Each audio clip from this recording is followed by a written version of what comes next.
सुंदर बात कही कि भगवान कब आते हैं हमारे पास।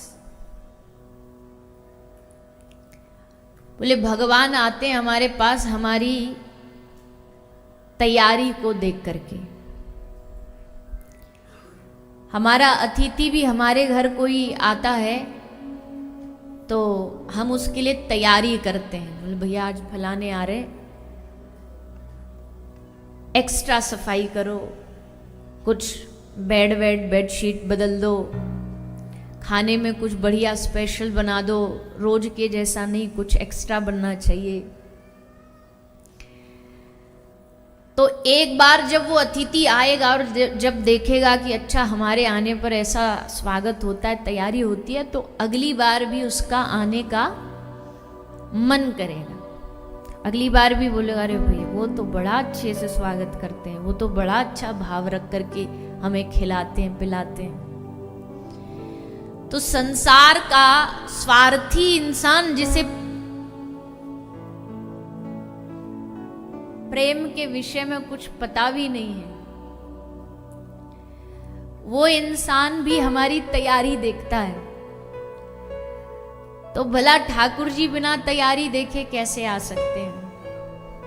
ठाकुर जी भी देखते हैं कि हमारे आने की तैयारी कर रखी है कि नहीं कर रखी है, कितनी कर रखी है। और जितनी ज्यादा, जितनी बढ़िया जिसकी तैयारी होगी ना, जितनी अच्छी जिसकी प्रिपरेशन होगी, उतना ठाकुर जी जल्दी आ जाते हैं। तो भगवान का उत्सव का मतलब यही होता है, तैयारी हो, मन में उत्साह हो। जितना उत्साह होगा उतना उत्सव अच्छा होगा। और उत्साही नहीं होगा, बताओ कृष्ण जन्म बिना उत्साह सोचो कैसा लगेगा।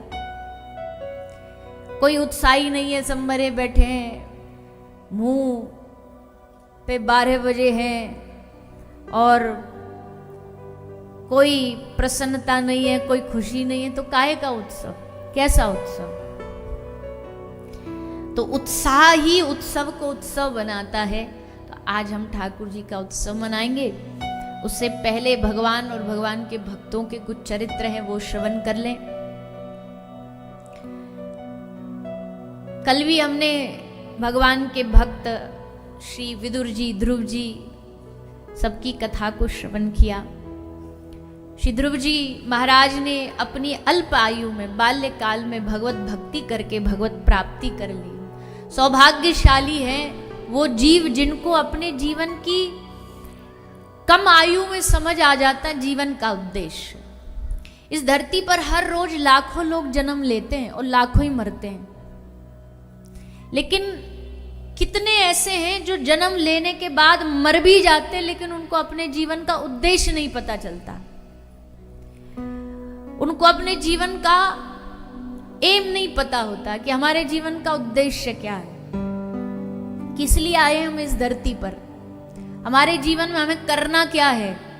केवल बस एक दूसरे को आंख दिखाने ही आए, केवल एक दूसरे को घूरने ही आए, केवल एक दूसरे से ईर्ष्या करने आए, केवल क्रोधी करने आए, या हमारे जीवन का कोई वास्तविक उद्देश्य है कि जब जाएं तो मरणोपरांत भी हमें याद रखा जाए कि इसने जीवन में कुछ तो परोपकार किया, इसने जीवन में कुछ तो परमार्थ का काम किया, इसने कुछ तो भगवदीय कार्य किया। उद्देश्य नहीं समझ पाते, भगवत प्राप्ति जीवन का उद्देश्य ये नहीं समझ पाते। पर जो इस बात को बाल्यकाल से समझ जाए, जो इस बात को कम आयु से समझ जाए, उस व्यक्ति के जीवन की, मनुष्य जीवन की उसकी धन्यता। इस दुनिया में ज्ञानी कौन, विद्वान कौन? श्री गोस्वामी तुलसीदास जी ने कहा कि इस दुनिया में बुद्धिमान कौन है। अब संसार वालों से आप पूछो बुद्धिमान कौन है, तो वो किसको बुद्धिमान बताएगा? बोले 1 रुपया की चीज को 10 रुपया में जो बेच दे वो बुद्धिमान है। ये बुद्धिमान है भैया, बड़ा चतुर है, अरे बातों में तो ऐसा घुमा देता है, बहुत चतुर है। इंटेलिजेंट कौन है दुनिया में? जिसमें ज्यादा चतुराई हो। लेकिन गोस्वामी जी की दृष्टि में चतुर विद्वान वो नहीं है, ज्ञानी वो ही नहीं है। उनकी नजर में ज्ञानी कौन है? गोस्वामी तुलसीदास जी कहते हैं, सोई सर्वज्ञ तज्ञ सोई पंडित। उत्तराखंड में कहा कि उत्तरकांड में कहा कि वो व्यक्ति सर्वज्ञ हो गया, सब कुछ जान लिया उसने, कुछ न जानते हुए भी सब कुछ जान लिया। कौन? तज्ञ। तज्ञ मीन्स तत्वज्ञ हो गया, सारी दुनिया भर की इंफॉर्मेशन, नॉलेज, ज्ञान समझो उसने पा लिया। सोई सर्वज्ञ तज्ञ सोई पंडित, महान पंडित बन गया। सोई गुण गृह है विज्ञान अखंडित। वो व्यक्ति गुण गृह है, गुणों की खान उसके भीतर प्रवेश कर गई। विज्ञान अखंडित, इतना बड़ा विज्ञानी बन गया। दक्ष। दक्ष सकल लक्षण जुत सोई। दक्ष मतलब क्या होता है? एक्सपर्ट, कुशल, एकदम तेज बुद्धि। दक्ष सकल लक्षण जुत सोई, कौन? जाकर पद सरोज रति होई। कौन विद्वान, कौन पंडित, कौन बहुत इंटेलिजेंट? जिसके मन में हे प्रभु आपके चरणों का वास हो गया हो, वही इस दुनिया में सबसे बुद्धिमान व्यक्ति है। जिसने आपके चरणों को पकड़ लिया, वो सबसे बड़ा ज्ञान। ये ज्ञान सबको नहीं प्राप्त होता है। ये ज्ञान किसी भगवत जन को, किसी भगवत जन की कृपा से ही ये बात समझ आती है कि ज्ञानी बनने का मतलब कोई कागज पढ़ लेना नहीं है। ज्ञानी बनने का मतलब है कि ये समझ जाना कि हमारा जीवन भगवान के लिए है, भगवान के चरणों में समर्पित करने के लिए है। ऐसा जो जान पाया वही दुनिया का सबसे बड़ा पंडित है, विज्ञान अखंडित विज्ञानी है। और कोई कितना भी बड़ा विज्ञानी हो, और विज्ञानी होकर के भी, बड़ा साइंटिस्ट होकर के भी भगवान कोई चैलेंज करे तो भगवान भी बैठे बैठे हंसते होंगे कि बेटा जो तू जीभ चल पा रही है तेरी, हमारी वजह से चल पा रही है, क्योंकि हम निकल गए तेरे भीतर से तो इस शरीर को लोग मुर्दा घर में ले जाकर के जला देंगे, इसको जाकर के आग लगा दी जाएगी। इस शरीर की वैल्यू भी तब तक ही है जब तक इसके भीतर आत्म स्वरूप भगवान बैठे हैं। आत्मा स्वरूप भगवान निकल जाए हृदय से, इस शरीर से, तो बताओ शरीर का क्या होता है? परिवार वाले ही जाकर के शमशान में जाकर के जला देंगे, फूंकाएंगे। कोई कहे कि जी ये तो बहुत बड़े विज्ञानी थे, बहुत बड़े दानी थे, बहुत बड़े ज्ञानी थे, इनको तो सब पता था, इनके शरीर को क्यों जला रहे हो? बोले अब किसी काम का नहीं है। अरे काम का क्यों नहीं है? हाथ पांव आंख नाक सब वैसे ही तो हैं, फिर काम का क्यों नहीं है? काम का इसलिए नहीं है क्योंकि जो भीतर शक्ति इस शरीर को चला रही थी, परमात्मा की शक्ति जिसे आत्मा कहते, वो निकल गई। अब किसी काम का नहीं रहा ये शरीर। तो ज्ञानी भी वो, विज्ञानी भी वो, पंडित भी वो जो भगवत चरणों में जिसका अनुराग हो जाए। और ध्रुव जी जैसा अगर जीवन मिल जाए कि 5 साल की अल्पायु में भगवान को पा लेना।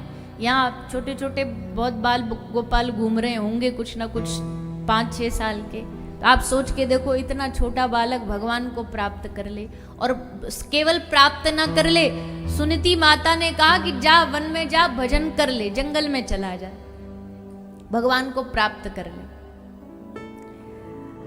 अब कोई बालक, छोटा सा बालक भजन करने लग जाए, अच्छा जब बहुत छोटा होता है जब करे, जब तो माता पिता को लाड आता है, आहा कितना बढ़िया बेचारा, देखो भय प्रगट कृपाला गा रहा है, स्तुति गा रहा है, खूब बढ़िया लगेगा। पर जब पढ़ाई लिखाई की कॉलेज की उम्र में भी अगर वो इसी में लगा रहे ना कि भजन करने बैठा है, माला करने बैठा है, स्तुति गा रहा है, अब जो भक्त समझदार हैं वो तो समझेंगे, पर अगर कोई संसार वाले माता पिता होंगे तो क्या करेंगे, विषयी होंगे तो क्या करेंगे, उसकी माला छुपा के धर देंगे। बोले ये तो पूरा पागल ही हो गया, लगता कुछ दिन में मेंटल ना हो जाए। दिन भर माला ही करता रहता है, दिन भर भजन ही करता रहता है, जब देखो टीवी पर कथा ही सुनता रहता है।